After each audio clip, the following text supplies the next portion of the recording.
പാലക്കാട് ധോണിയെ ഒരു കാലത്ത് വിറപ്പിച്ചിരുന്ന കാട്ടുകൊമ്പൻ PT-7 കൂട്ടിലായിട്ട് ഒരു കൊല്ലമായി. ആന ഇപ്പോൾ കൂട്ടിന് പുറത്താണ് തളച്ചിട്ടുള്ളത്. PT-7 കുങ്കിയാനെ ആക്കില്ല എന്ന് വനംവകുപ്പ് കോടതിയെ അറിയിച്ചു കഴിഞ്ഞു. പിന്നെ എന്ത് ചെയ്യും എന്നൊരു ചോദ്യം ബാക്കിയാകുന്നു. അപ്പോഴും അതിന് വ്യക്തതയില്ല. നിഖിൽ പ്രമേഷ് പാലക്കാട് നിന്ന് ചേരുന്നു. നിഖിൽ, ഗുഡ് മോർണിംഗ്, പറയൂ.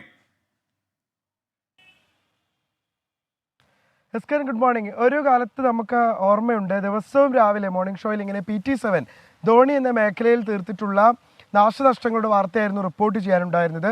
ഏതാണ്ട് മാസങ്ങളോളം തന്നെ ധോണിക്കാരുടെ ഉറക്കം കെടുത്തുന്ന സാഹചര്യം ഉണ്ടായി.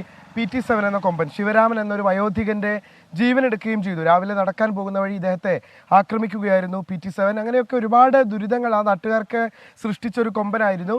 വനവകുപ്പ് തന്നെ അതിൻ്റെ ചരിത്രത്തിൽ ഏറ്റവും വലിയൊരു ദൗത്യത്തിലൂടെയാണ് PT-7 പിടികൂടുന്ന സാഹചര്യം ഉണ്ടായിട്ടുള്ളത്. ഇതേ തുടർന്ന് ജനുവരി 22-ന് ആണ്, കൃത്യം ഒരു വർഷം മുൻപ്, അതായത് ഇന്നലേക്ക് ഒരു വർഷം മുൻപാണ് PT-7 കൂട്ടിലടച്ചത്. അതിനുശേഷവും ഏതാണ്ട് 5 മാസക്കാലത്തോളം പ്രത്യേകം നിർമ്മിച്ചിട്ടുള്ള കൂട്ടിലായിരുന്നു PT-7.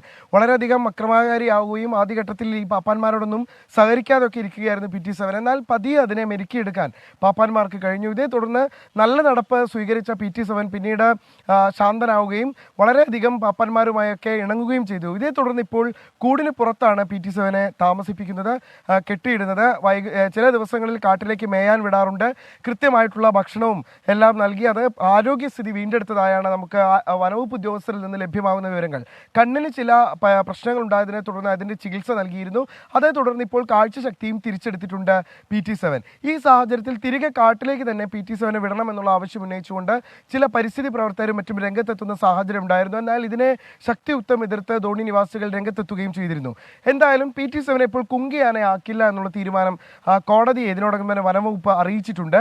അതുകൊണ്ട് തന്നെ എന്തായിരിക്കും PT-7 കാര്യത്തിലെ ഭാവി തീരുമാനം എന്നുള്ള കാര്യത്തിൽ ഇനി വ്യക്തത കൈവരേണ്ടതുണ്ട്. എന്താണ് PT-7 ഇനി ചെയ്യാൻ പോകുന്നത് എന്നതടക്കമുള്ള കാര്യങ്ങളിൽ ഇനി വ്യക്തത കൈവരണം. എന്തായാലും ധോണി നിവാസികൾക്ക് ആശ്വാസത്തിന്റെ ഒരാണ്ട് എന്നാണ് PT-7 കൂട്ടിലായി ഒരു വർഷം തികയുമ്പോൾ നമുക്ക് പറയാൻ കഴിയുക. SK. Thank you, Nikhil.